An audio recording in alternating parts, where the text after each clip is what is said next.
नमस्कार मंडळी, मी तेजल. आजपासून मी घरचं जेवण रिअल किचन सिरीज सुरू करते. तर आज आपल्या किचनमध्ये बनतंय साधंच जेवण, पण चवदार असं डाळ, भात आणि चमचमीत सोयाबीनची भाजी. चला, सर्वात आधी कुकर लावून घेऊया. या कुकरच्या डब्यामध्ये मी स्वच्छ धुवून पाण्यामध्ये मूग डाळ घेतली. तुरीची पण डाळ बनते कधी कधी, पण आज मुगाचीच डाळ बनते. 2 हिरव्या मिरच्या घेतल्यात, अशा मध्ये उभ्या चिरून घेतल्या. 1 टोमॅटो घेतलाय, 2-3 थेंब तेल घेतले आणि ही हळद. या डब्यामध्ये 2-3 वेळा स्वच्छ धुवून तांदूळ घेतले आणि प्रमाणात पाणी घेतलं. थोडंसं तेल स्प्रे केलं आणि चिमूटभर मीठ टाकून कुकर लावून घेतला. या कुकरच्या आपल्याला 3 शिट्ट्या काढायच्या आहेत. हे पाणी उकळून घेतलं आणि यामध्ये ही सोयाबीन मी थोडा वेळ भिजत टाकते.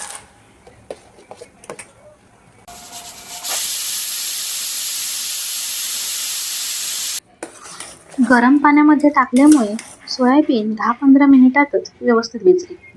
आता हे पाणी ओतून द्यायचं आणि दुसरं थंड पाणी यामध्ये घ्यायचं. चला, भाजीला फोडणी देऊया. 1 चमचा तेल घेतलं, लसूण पाकळ्या ठेचून टाकल्या, बारीक चिरलेला कांदा घेतला, 1 दालचिनीचे पान घेतले, 1 टोमॅटो बारीक चिरून घेतला, कढीपत्ता टाकला, लाल तिखट घेतला, गरम मसाला घेतला. हे मालवणी कांदे खोबऱ्याचं वाटण तेलात छान परतून घेतलं. आता यामध्ये भिजलेली सोयाबीन टाकायची. आता राहिलेले मसाले टाकूया. 1/2 चमचा हळद टाकली, आलं लसूण पेस्ट टाकली. ही पेस्ट फोडणीला टाकली तरीही चालते. चवीपुरतं मीठ टाकायचं. झाकणावर थोडंसं पाणी ठेवून स्लो गॅसवर 10 ते 15 मिनिटे शिजवून घेऊया. 15 मिनिटांनी झाकण बाजूला केलं. भाजी पहा मस्त शिजली. सोयाबीनमध्ये सर्व मसाले छान उतरले.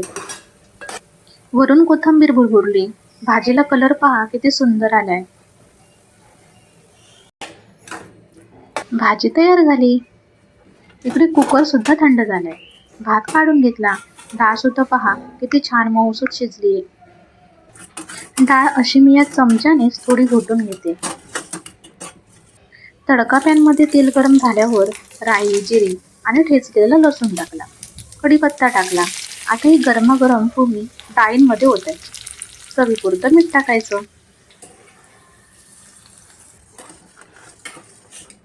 आता या डाळीला उकळी यायला देऊया. आपली डाळ सुद्धा छान तयार झाली. आता वरून कोथिंबीर भुरभुरली. आजचं घरचं साधं सोपं जेवण आवडलं असेल तर व्हिडिओला लाईक करा आणि यापुढे अशाच नवनवीन घरचं जेवण तुम्हाला सिरीजमध्ये बघायला मिळतील. त्यासाठी चॅनलला सबस्क्राईब केल्याशिवाय जाऊ नका. Bye bye.